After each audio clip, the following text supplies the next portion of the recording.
10. 프리메이슨 교단에 가입하고 얼마 되지 않아 피에르는 교단이 자신을 위해 잔뜩 적어준 그가 영지에서 반드시 행해야 할 지침을 간직한 채 거의 농민들 대다수가 있는 키예프로 떠났다.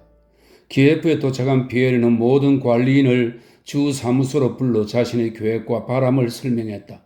그는 그들에게 농민을 농노적 종속 상태에서 완전히 해방시키기 위한 조치가 즉각 취해질 것이라고, 그때까지 농민들에게 부역의 의무를 과중하게 지어서는 안 된다고, 아이가 있는 여자들을 부역에 내보내서는 안 된다고, 농민들에게 도움을 베풀어야 한다고, 처벌은 신체적 처벌이 아닌 훈계로 대신해야 한다고, 각 영지에 병원과 고아원과 학교를 설립할 것이라고 말했다. 몇몇 관리인들은 그 자리에 문맹에 가까운 관리인들도 있었다.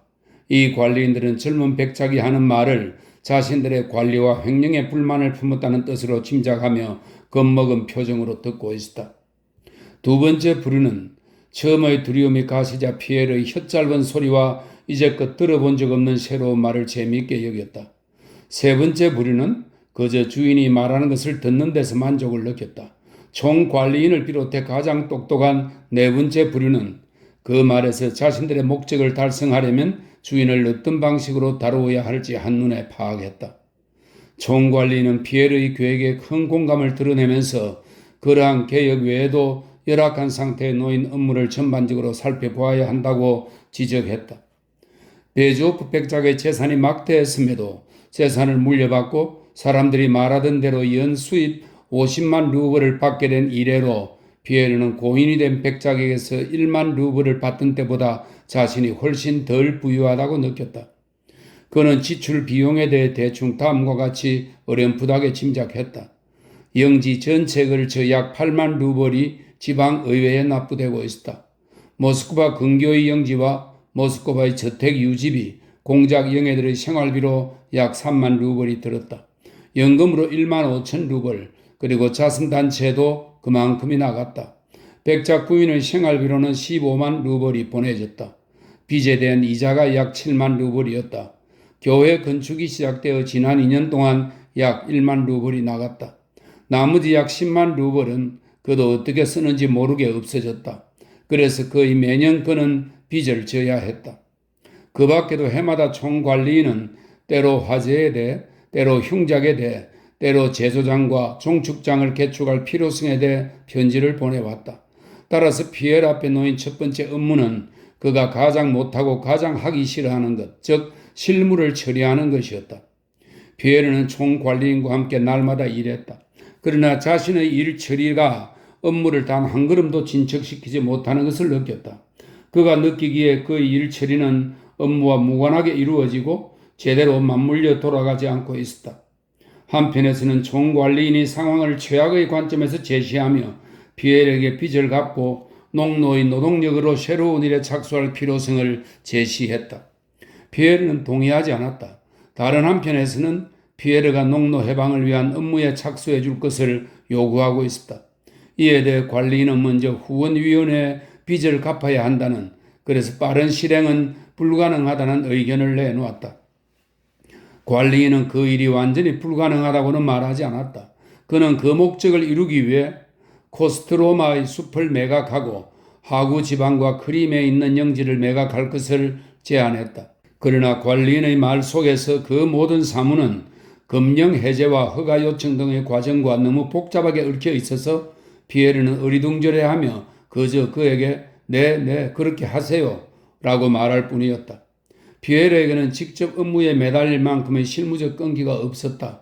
그래서 그는 실무를 좋아하지 않았고 관리인 앞에서 그저 일하는 것처럼 보이려고 애쓸 뿐이었다. 관리인은 백작 앞에서 이 일을 주인에게는 매우 유익하지만 자신에겐 성가신 것으로 여기는 척 하려고 애썼다. 큰 도시에 지인들이 생겼다. 모르는 사람들이 현에서 가장 큰 영지를 소유한 새로운 부자와 앞다투어 친분을 맺으려 했고 그를 기쁘게 환영했다. 프리메이슨 지부에 가입할 때 고백했던 약점과 관련된 유혹 또한 피에르가 저항할 수 없을 만큼 너무나 강렬했다. 다시 온종일, 한 주 내내, 한 달 내내 피에르의 삶은 페테르부르크에서처럼 야해와 만찬과 오찬과 무도회에 둘러싸여 정신을 차릴 새도 없이 분주하게 흘러갔다.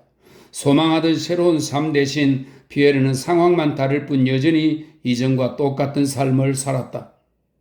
프리메이슨의 세 가지 사명 가운데 피에르는 프리메이슨 회원에게 도덕적 삶의 본보기가 되도록 명한 것을 실행하지 않은 점과 7가지 덕목 중 방정한 품행과 죽음에 대한 사랑 2가지가 자신의 내면에 전혀 갖추어지지 않은 점을 자각하고 있었다.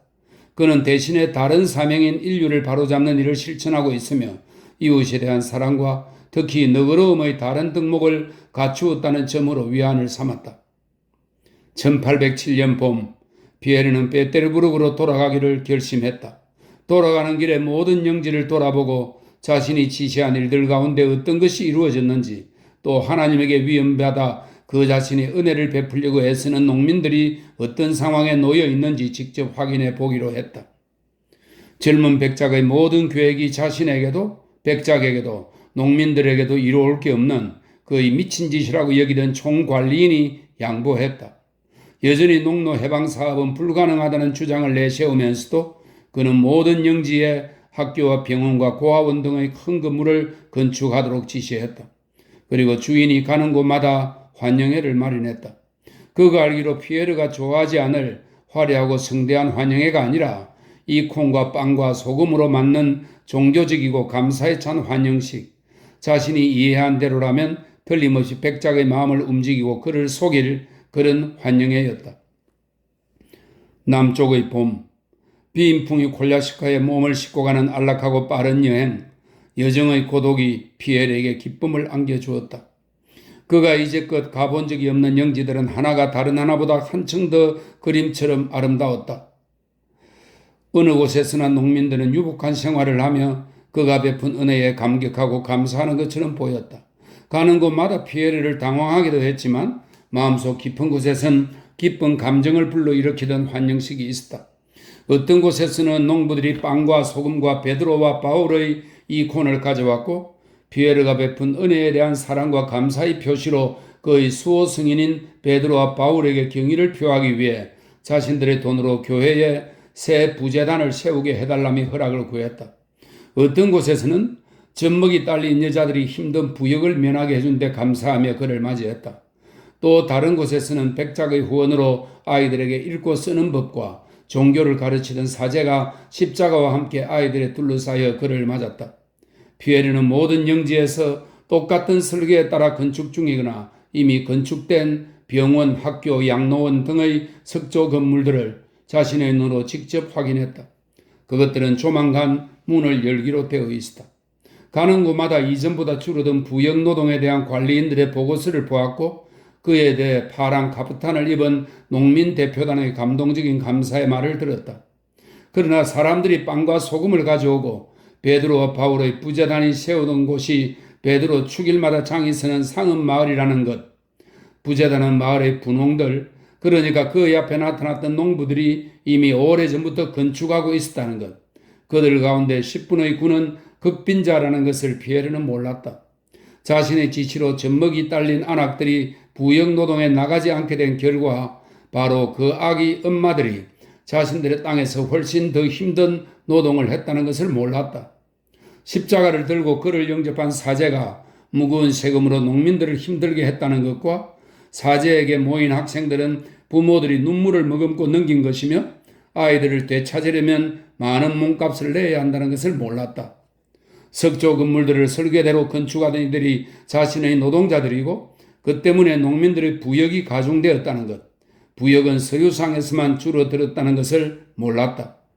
그의 뜻에 따라 관리인이 소장료 3분의 1을 감해 주었다고 정부에서 보여준 지역에선 부역의 의무가 절반이 더 늘어났다는 것을 몰랐다.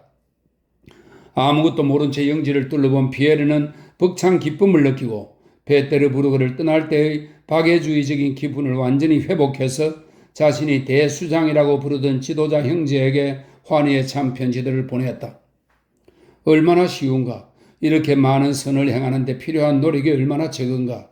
피에르는 생각했다. 그런데 우리는 이런 일에 얼마나 신경을 안 쓰는가?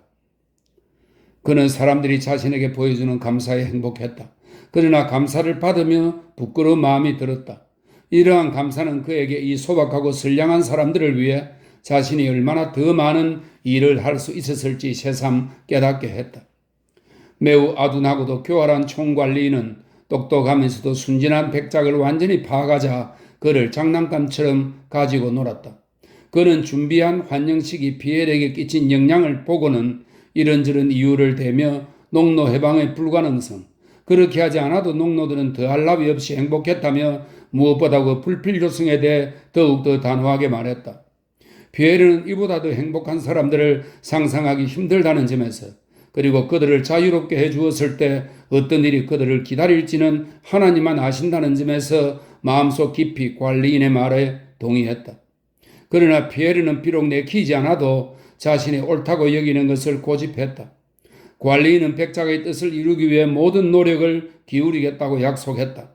숲과 영지를 팔고 지방의회로부터 저당물을 되찾기 위한 모든 조치를 취했는지 백작이 결코 자기를 조사할 수 없을 뿐더러 새로 지은 건물이 텅 빈 채 서 있고 농부들이 다른 지주들에게 바치는 모든 것, 즉 그들이 바칠 수 있는 모든 것을 노동과 돈으로 여전히 바치고 있는 것에 대해 백작이 결코 묻지도 알게 되지도 않으리라는 것을 그는 확실히 알고 있었던 것이다. 11. 더할 나위 없이 행복한 기분으로 남쪽 여행에서 돌아오던 피에로는 2해 동안 만나지 못한 친구 볼콘스키를 방문하겠다는 오랜 생각을 실행에 옮겼다. 마지막 역참에서 피에로는 안드레이 공작이 리시의 고리가 아니라 새로 분가한 자신의 영지에 있다는 것을 알고 그곳으로 향했다. 보그차로버는 들판과 부분적으로 벌채가 이루어진 자작나무가 섞인 전나무 숲으로 덮인 아름답지 않은 평평한 지역에 자리 잡고 있었다. 지주의 농장은 큰 길을 따라 쭉 뻗은 마을 끝자락에 물이 가득 차고 기슭의 풀이 아직 무성하게 자라지 않은 새로 판 연못 너머 커다란 소나무가 몇 그루 드문드문 서 있는 어린 숲 한가운데 있었다.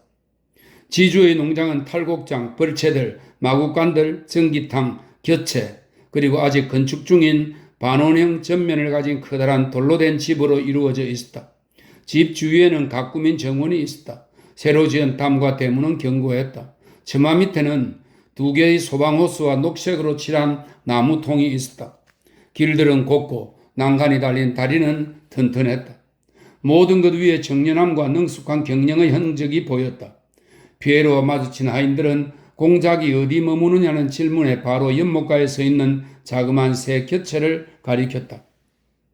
안드레이 공작이 어렸을 적에 그를 돌보던 늙은 하인 안토니, 피에르가 콜야스카에서 내리는 것을 도운 뒤 공작이 집에 있다고 말하면서 그를 작고 깨끗한 문간방으로 안내했다.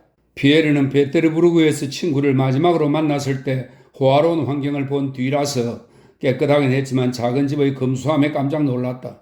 그는 아직 소나무 향이 나는 회반죽을 바르지 않은 작은 홀로 서둘러 들어가 앞으로 계속 가려 했지만 안토니 발끝으로 먼저 달려가 문을 두드렸다. 무슨 일인가? 날카롭고 불쾌한 목소리가 들렸다. 손님입니다. 안토니 대답했다. 잠시 기다리시라고 해. 그리고 의자를 미는 소리가 들렸다.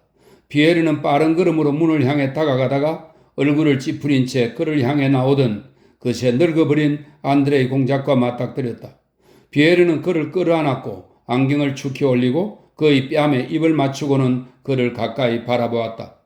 이런 뜻밖이군. 정말 반가워. 안드레이 공작이 말했다. 피에르는 아무 말도 하지 않았다. 그는 놀란 나머지 눈을 떼지 못하고 친구를 바라보았다. 안드레이 공작이 일어난 변화가 그에게 충격을 안겼다. 안드레이 공작의 말은 다정했고 입술과 얼굴엔 미소가 어려 있었다. 그러나 안드레이 공작이 기쁨과 즐거움의 광채를 부여하고 싶은 듯 했지만 그럴 수 없었던 시선은 불이 꺼져 죽어 있었다. 친구가 더 야위었거나 더 창백해졌거나 더 성숙해진 것은 아니었다. 하지만 무언가에 오랫동안 집중했음을 보여주는 시선과 이마의 주름은 피에르가 그것들에 익숙해질 때까지 그에게 충격을 주고 서먹함을 느끼게 했다. 늘 그렇듯이 오랜 이별 후의 만남에서 대화는 좀처럼 어느 하나에 머물지 못했다. 두 사람은 스스로들 오랫동안 말해야 한다는 것을 알고 있던 것들에 대해 간단히 묻고 대답했다. 마침내 대화는 앞서 단편적으로 언급된 것들, 그러니까 지난 삶, 미래의 계획, 피에르의 여행, 그의 일, 전쟁, 등에 대한 질문들에 머물기 시작했다. 피에르가 안드레의 공작의 시선에서 알아챈 그 골똘함과 비탄은 이제 그가 피에르의 말을 들으며 특히 피에르가 과거나 미래에 대해 기쁨의 열의에 차서 말할 때 짓는 미소에서 훨씬 더 강하게 드러나고 있었다. 안드레의 공작은 피에르가 하는 말에 공감하고 싶어 하면서도 그러지 못하는 듯 했다. 피에르는 안드레의 공작 앞에서 환희, 염원, 행복과 선에 대한 희망 등을 표현하는 것이 무리한 짓이라고 느끼기 시작했다. 새로 품게 된 프리메이슨 사상, 특히 최근 유행이 마음속에 새롭게 일깨우고 지극한 사상들을 전부 털어놓으려니 부끄러웠다. 그는 자신을 억눌렀다. 순진해 보일까봐 두려웠다. 그러면서도 페테르부르크 시절과 전혀 다른 더 나은 피에르가 되었다는 사실을 친구에게 서둘러 보여주고 싶어 견딜 수가 없었다. 그동안 내가 얼마나 많은 일을 겪었는지 말도 못합니다. 나도 나 자신을 알아보지 못할 정도예요. 그래, 우리는 그때 이후로 아주 많이 변했지. 안드레의 공작이 말했다. 아, 당신도요? 피에르가 물었다. 당신의 계획은 어떻게 됩니까? 계획? 안드레의 공작이 비꼬듯 말을 대받았다. 내 계획? 그는 그 말의 의미에 놀란 듯 되풀이 말했다. 보다시피 지금은 집을 짓고 있지. 내년에는 완전히 거처를 옮길 거고. 피에르는 나이 들어 보이는 안드레의 얼굴을 말없이 뚫어지게 들여다보았다. 아니요, 내 질문은 피에르가 입을 열었지만 안드레의 공작이 가로막았다. 나에 대해 할 얘기가 뭐 있겠어? 그러지 말고 얘기해봐. 자네의 여행에 대해, 그곳 자네 영지에서 자네가 벌인 일에 대해 다 이야기해봐. 피에르는 영지에서 이룬 개혁에 자신이 관여할 바를 가능한 한 숨기려고 애쓰며 그곳에서 무슨 일을 했는지 이야기하기 시작했다. 안드레의 공작은 마치 피에르가 한 모든 것이 오래전부터 다 아는 이야기라는 듯 몇 번이고 피에르가 말할 내용을 앞서 이끌곤 했다. 그리고 피에르의 이야기를 별 관심 없이 들을 뿐 아니라 그것에 수치심마저 느끼는 듯 했다. 피에르는 친구와 함께 있는 것이 거북해졌고 심지어 괴롭기까지 했다. 그는 입을 다물었다. 실은 말이야, 친구. 역시 손님과 있는 것이 분명 괴롭고 답답했던 안드레의 공작이 말했다. 난 이곳에서 야영을 하고 있네. 그냥 둘러보러 온 거야. 오늘 루이한테 다시 갈 거야. 난 자네를 그곳 사람들에게 소개할까 해. 아마 자네도 알 거야. 그는 이제 아무런 공통점도 느끼지 못하는 손님을 응대하는 투로 말했다. 식사를 하고 나서 가세. 그럼 이제 내 저택을 둘러볼 텐가? 그들은 식사가 준비될 때까지 밖으로 나가 이리저리 돌아다니며 별로 친하지 않은 사람들처럼 정치 소식과 함께 아는 사람들에 대해 이야기를 나누었다. 안드레의 공작은 다소 활기와 흥미를 띠고 자신이 짓고 있는 새 저택과 건축물에 대해서만 말했다. 그러나 이때도 안드레의 공작은 공사장 발판 위에서 대화하던 도중 피에르에게 앞으로 지어질 집의 배치를 설명하다가 갑자기 말을 멈추었다. 하지만 이런 곳에 흥미로울 만한 것은 전혀 없어. 가서 식사하고 출발하세. 식사 중에 대화는 피에르의 결혼으로 넘어갔다. 그 소식을 듣고 몹시 놀랐네. 안드레의 공작이 말했다. 피에르는 그 이야기를 할 때면 늘 그렇듯 얼굴을 붉히고 조급하게 말했다. 이 모든 일이 어떻게 일어나게 됐는지 기회가 되면 얘기해 드리죠. 그러나 아시겠지만 다 끝났습니다. 영원히요. 영원이라고? 안드레의 공작이 말했다. 영원한 것은 아무것도 없네. 하지만 이 모든 게 어떻게 끝났는지 아세요? 결투에 대해 들으셨어요? 그렇군. 자네는 그 일도 겪었군. 내가 하나님께 감사하는 한 가지는 바로 내가 그 사람을 죽이지 않았다는 겁니다.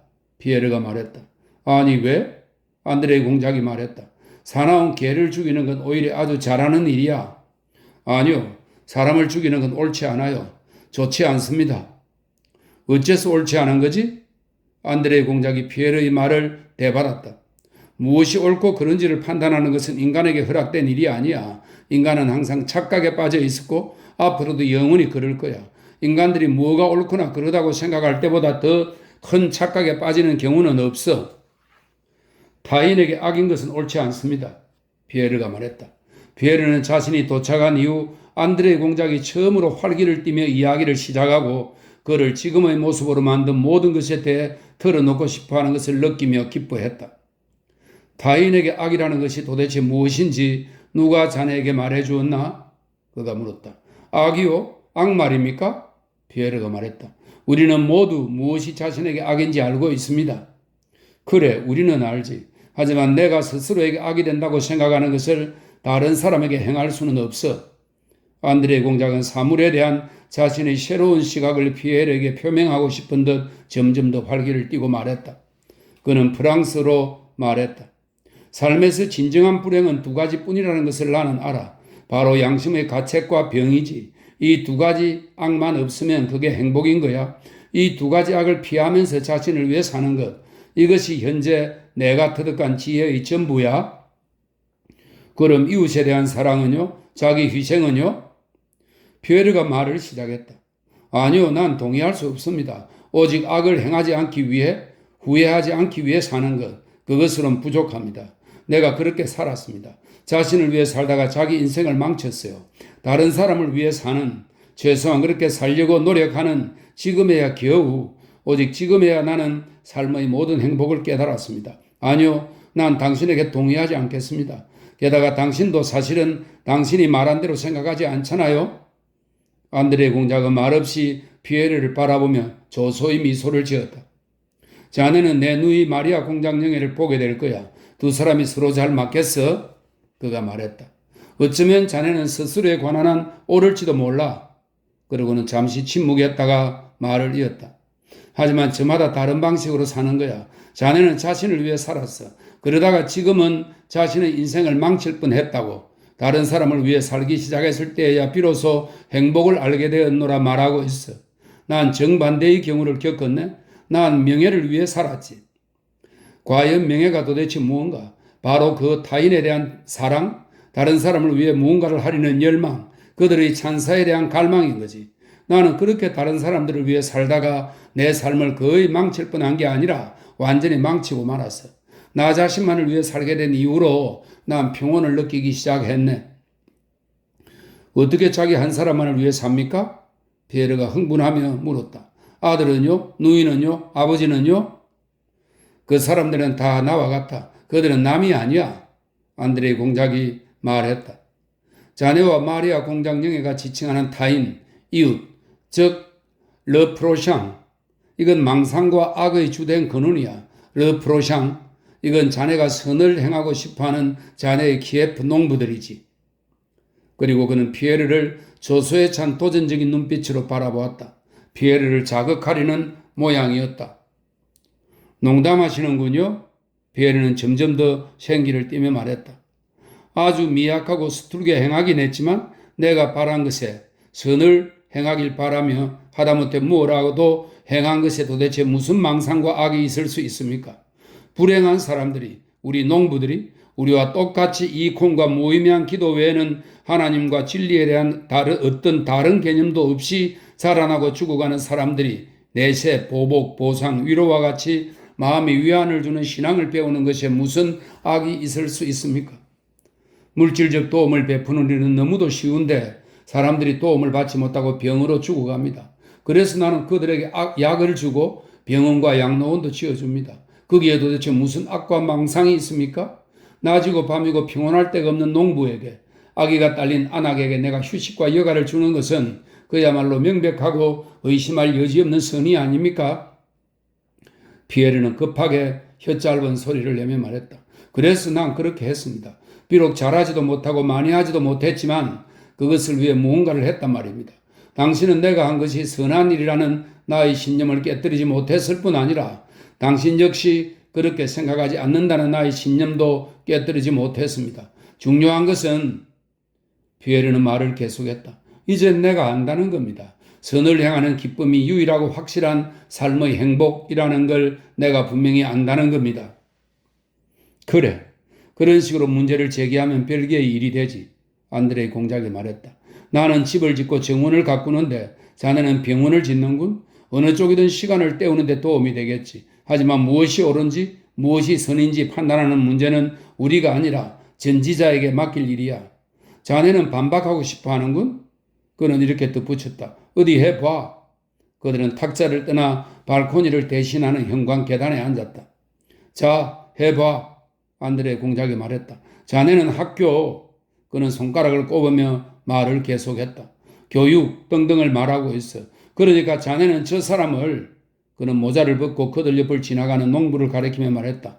저 사람을 동물적인 상태에서 끌어내 그에게 정신적 욕구를 부여하기를 원해. 하지만 내가 보기에 유일하게 가능한 행복은 동물적인 행복이야. 그런데 자네는 저 사람에게서 그것을 빼앗기를 원하고 있어. 난 저 사람이 부러운데 자네는 그를 나처럼 만들려고 해. 그에게 나의 지성, 나의 감성, 나의 재산은 주지 않고 말이야.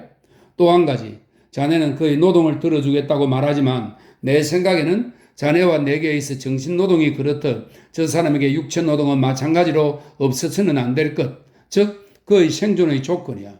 자네는 생각하지 않으려고 해도 그럴 수 없어. 나는 2시가 지났어야 잠자리에 드네. 그런데 이런저런 생각들이 밀려와서 잠을 이루지 못하고 뒤적거리다가 아침까지 꼬박 세우곤 해. 내가 생각을 하고 또 생각을 하지 않을 수 없어서야. 마찬가지로 저 사람은 밭을 갈고 풀을 베지 않을 수 없네. 그러지 않으면 그는 술집에 가거나 병에 걸릴 거야. 내가 그의 무시무시한 육체 노동을 견디지 못하고 일주일 후면 죽게 되듯 저 사람도 나의 육체적 무위를 견디지 못하고 살이 피둥피둥 쪄서 죽을 거야. 세 번째, 자네가 또 말한 게 뭐였더라? 안드레 공장은 세 번째 손가락을 꼽았다. 아, 그래. 병원, 약품. 저 사람이 뇌졸중을 일으켜 죽어가는데 자네가 사혈을 해서 낫게 한다고 쳐. 그는 불구인 몸으로 사람들의 짐이 되어 10년을 더 돌아다니겠지. 그에게는 죽는 편이 훨씬 마음 편하고 간단해. 다른 사람들이 태어날 테고 또 그런 사람들은 얼마든지 있어. 자네가 남아도는 일꾼 하나 없어지는 것을 아쉬워한다면야 나는 그를 그렇게 바라보네. 그런데 자네는 그에 대한 사랑 때문에 치료해주고 싶어하지. 하지만 그에게는 그런 도움이 필요 없어. 게다가 의학이 언제 누굴 고친 적이 있나? 이게 무슨 망상이야. 죽이긴 할 뿐이야. 그래. 그는 사납게 인상을 쓰고 피에르를 외면한 채 말했다. 안드레 공작은 이 문제에 대해 생각한 것이 한두 번이 아닌 듯 너무도 분명하고 확실하게 자신의 생각을 표명했고 오랫동안 말을 하지 않은 사람처럼 열렬하고 빠르게 말했다. 그의 견해가 절망적일수록 눈빛은 그만큼 더 생기를 띄었다. 아, 끔찍합니다. 끔찍해요. 피에르가 말했다. 어떻게 그런 생각을 하면서 살 수 있는지 그것만은 도무지 이해가 안 됩니다. 나한테도 그런 순간이 찾아온 적이 있습니다. 바로 얼마 전에요. 모스크바에서도 그랬고 여행 중에도 그랬습니다. 하지만 그때 나는 살아있는 게 아닌 수준으로까지 무너져 내렸습니다. 모든 게 혐오스러웠어요. 무엇보다 나 자신이 그랬습니다. 그때 나 먹지도 씻지도 않았는데 그런데 어떻게 당신은 아니 왜 안 씻어? 더럽잖아. 안드레 공작이 말했다. 오히려 자신의 삶을 가능한 한 더 즐겁게 만들려고 노력해야지. 난 살아있고 그건 내 잘못이 아니네. 그러니 아무 방해하지 말고 죽을 때까지 어떻게든 더 잘 살아야 해. 하지만 당신의 삶을 추동하는 것은 도대체 무엇입니까? 그런 생각으로는 꼼짝도 않고 아무것도 하지 않으면서 앉아있기만 할 텐데요. 삶이 그렇게 가만히 있도록 내버려 두지도 않아. 난 아무것도 하지 않으면 기쁘겠어. 그런데 이곳 귀족들이 내게 귀족 회장이라는 영예를 하사하더군. 난 간신히 뿌리쳤네. 그들은 거직함이 요구하는 어떤 선량하고 부산스러운 평범함이 내겐 없다는 점을 이해하지 못했어. 그 다음은 평온하게 지낼 거처를 갖기 위해 지어야 했던 바로 이 집이네. 지금은 민병대가 그렇고. 왜 군 복무를 안 하십니까? 아우스트리츠 이후야. 안드레 공작은 엄울하게 말했다. 아니, 이젠 됐어. 앞으로 러시아 야전 부대에서는 복무하지 않겠다고 스스로에게 다짐했네. 그리고 그러지 않을 거야. 설령 보나파르트가 저기 스몰렌스크에 서서 리시의 고리를 위협한다 해도 나는 러시아군에 들어가지 않을 거야. 그래, 자네한테 말했지. 안드레 공작이 마음을 가라앉히며 말을 계속했다. 이제는 민병대야. 아버지가 삼광구 사령관이시니 내가 군 복무에서 벗어날 유일한 수단이 아버지 곁에 있는 거지. 그럼 군 복무를 하고 있군요? 그렇지. 그는 잠시 침묵했다. 그렇다면 도대체 왜 복무하는 겁니까? 이런 이유 때문이야. 내 아버지는 당신 시대에 가장 걸출한 사람들 가운데 한 분이셨어. 하지만 이제 늙으셨고 가혹하지는 않은데 기질이 지나치게 활동적이셔서 말이야. 아버지는 무제한의 권력에 익숙한 데다 이제는 폐하께서 민병대 사령관들에게 부여한 권력으로 무시무시한 분이 되셨네. 2주 전에는 만약 내가 2시간만 늦었어도 아버지가 유언오브에서 조서 작성관의 목을 매달아 버리셨을 거야? 안드레이 공작은 미소를 머금고 말했다. 나 말고는 아버지에게 영향력을 미칠 사람이 아무도 없는 데다 어떤 경우에는 내가 아버지를 나중에 자책하실지 모를 행동에서 구해드리기도 하니 그래서 복무하는 거야. 아, 그것 보세요. 그래. 하지만 자네가 생각하는 것과 달라. 안드레 공작이 계속 말했다. 난 민병 대원들의 부츠를 훔친 그 파렴치한 조서작성관 놈에게 조금도 선을 베풀고 싶은 마음이 없었고 지금도 마찬가지야. 오히려 그자의 목이 매달린 꼴을 봤다면 정말 기뻐했을 거야. 하지만 난 아버지가 불쌍해. 말하자면 역시 나 자신이 불쌍한 거지. 안드레 공작은 점점 더 활기를 띠었다. 자기 행동에는 이웃에게 선을 행하고픈 바람이 전혀 없었음을 피에르에게 입증하려고 애쓰는 동안 그의 눈동자는 열에 들뜬 것처럼 빛났다. 그런데 자네는 농민을 해방시키고 싶어해. 그가 말을 이었다. 아주 좋은 일이야. 하지만 그건 자네를 위해 좋은 일이 아니야. 나는 자네가 그 누구도 채찍으로 때리거나 시베리아로 보낸 적이 없을 거라고 생각해. 농민들에게는 더더욱 아니야. 농민들을 구타하고 채찍으로 때리고 시베리아로 보낸다 해도 난 말이야 그 때문에 그들의 상황이 더 나빠지는 일은 결코 없으리라고 생각해.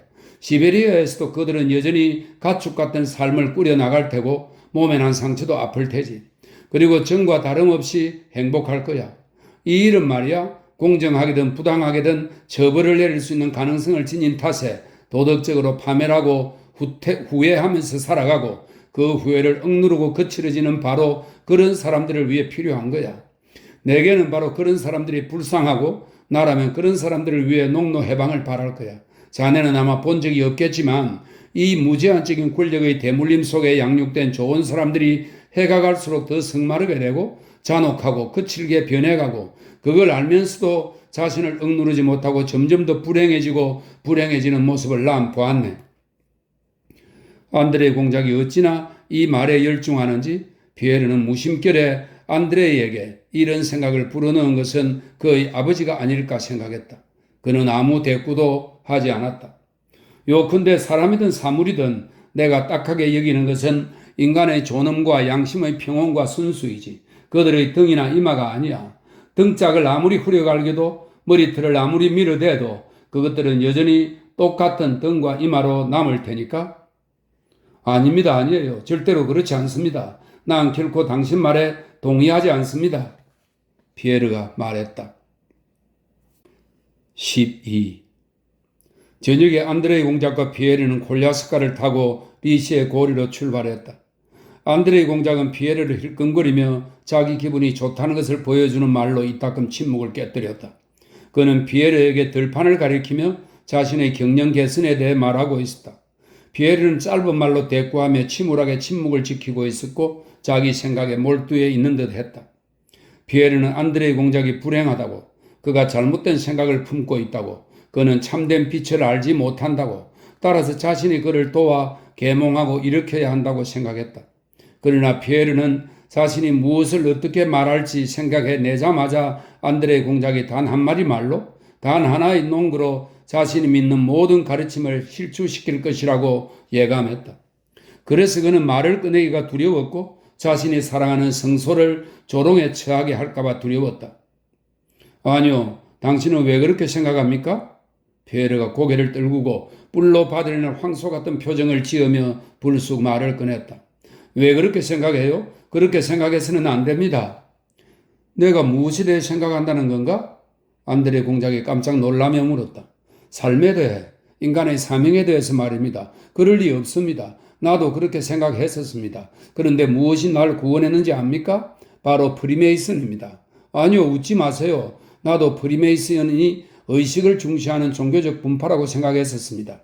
하지만 그게 아니었어요. 프리메이슨은 인류의 가장 훌륭하고 영원 불변한 측면을 보여준 최상의 유일한 표현이에요. 그러고 나선 안드레 공작에게 자기가 프리메이슨을 어떻게 이해하는지 설명하기 시작했다. 그는 프리메이슨이 국가적 종교적 속박에서 해방된 그리스도교의 가르침, 평등과 형제애와 사랑의 가르침이라고 말했다.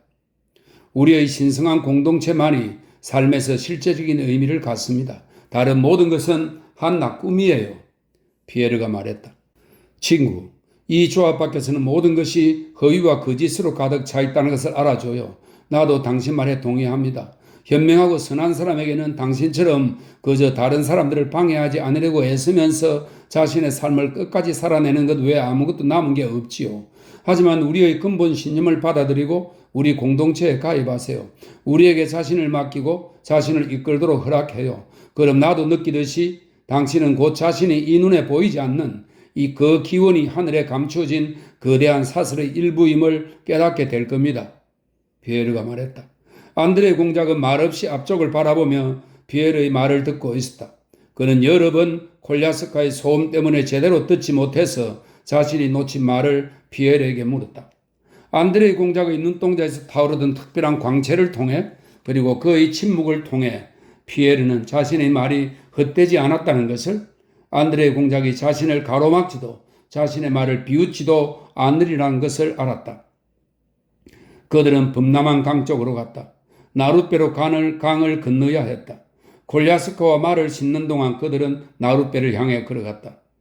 안드레 공작은 난간에 팔꿈치를 꿰고 석양에 빛나는 범람하는 물을 말없이 바라보았다. 당신은 이 점에 대해 어떻게 생각합니까? 피에르가 물었다. 왜 말이 없어요? 내가 무슨 생각을 하냐고 자네 말을 듣고 있었잖아. 다 맞는 말이지. 안드레 공작이 말했다. 자네는 말하지. 우리 공동체에 들어와라. 그러면 우리가 삶의 목적과 인간의 사명과 세상을 다스리는 규범을 너에게 제시해 주겠다. 그런데 도대체 우리가 누군가? 인간들이지.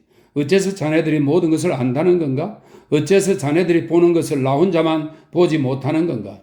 자네들은 지상에서 성과 진리의 왕국을 보지만 나에겐 그것이 보이지 않아. 피에르가 그의 말을 가로막았다. 당신은 내세를 믿습니까? 그가 물었다. 내세?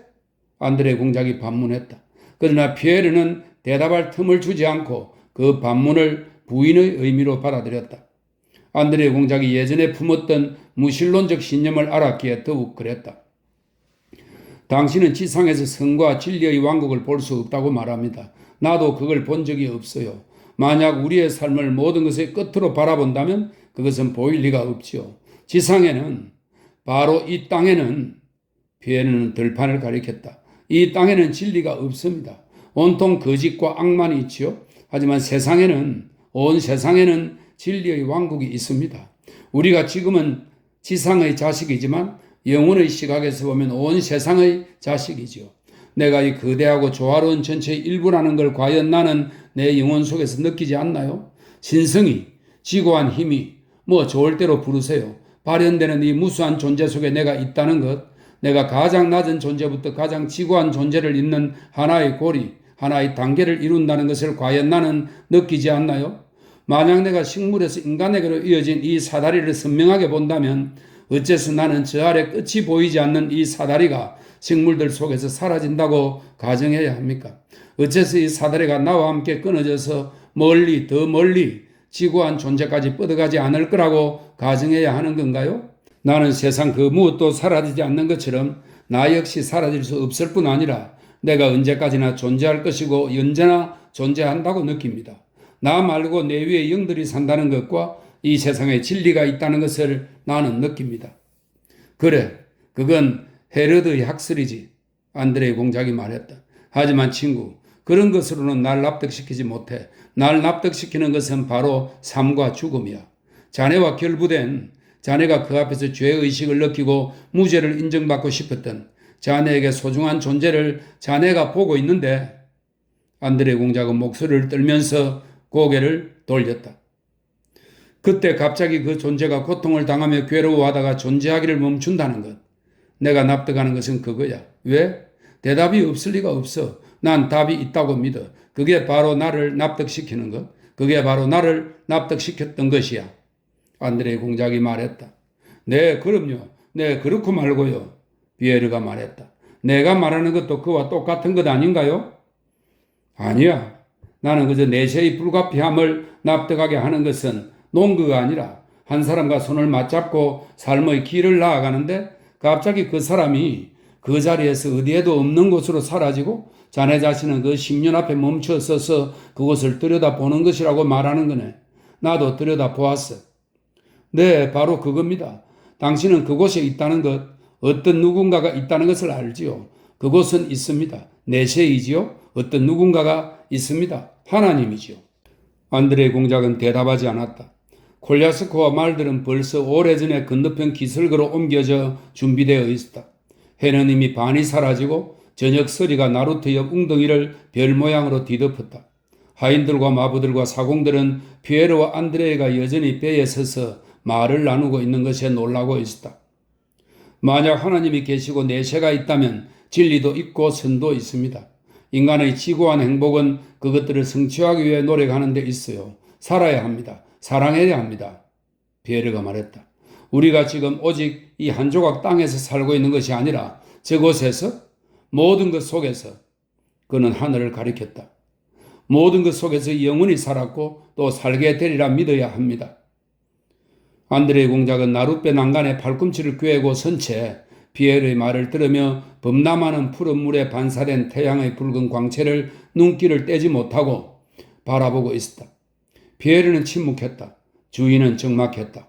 나룻배는 오래전에 정박했고 오직 물결만이 희미한 소리를 내며 나룻배 밑바닥을 때렸다. 안드레 공작에게는 찰싹찰싹 부딪히는 물결 소리가 피에르의 말에 대해 이렇게 말하는 것 같았다. 진실이다. 그 말을 믿어라. 안드레 공작은 한숨을 쉬었다. 그리고 기쁨에 겨워 발갛게 달아오른 그러나 우울한 친구 앞에서 여전히 수줍어하는 피에르의 얼굴을 찬란하고 아이같이 부드러운 눈길로 바라보았다. 그래, 그렇기만 한다면야. 그가 말했다. 그나저나 이제 마차를 타러 가지. 안드레 공작이 덧붙였다. 그리고 나룻배에서 내리다 피에르가 가리킨 하늘을 올려다 보았다. 아우스트리츠 들판에 누워 보았던 그 높고 영원한 하늘이 아우스트리츠 이후 처음으로 그의 눈에 들어왔다. 그러자 오래전에 잠든 무언가가, 그의 내면에 있던 가장 고귀한 무언가가 갑자기 영혼 속에서 새로이 즐겁게 깨어났다. 그 감정은 안드레 공작이 익숙한 삶의 조건에 다시 들어서자마자 사라졌다. 하지만 그는 자신이 성장시킬 수 없었던 그 감정이 내면에 살아있음을 알았다. 피에르와의 만남은 안드레 공작에게 획기적인 사건이었다. 그와 함께 비록 겉으로는 여전히 똑같은 삶이었지만 그의 내적 세계에서는 새로운 삶이 시작되었다.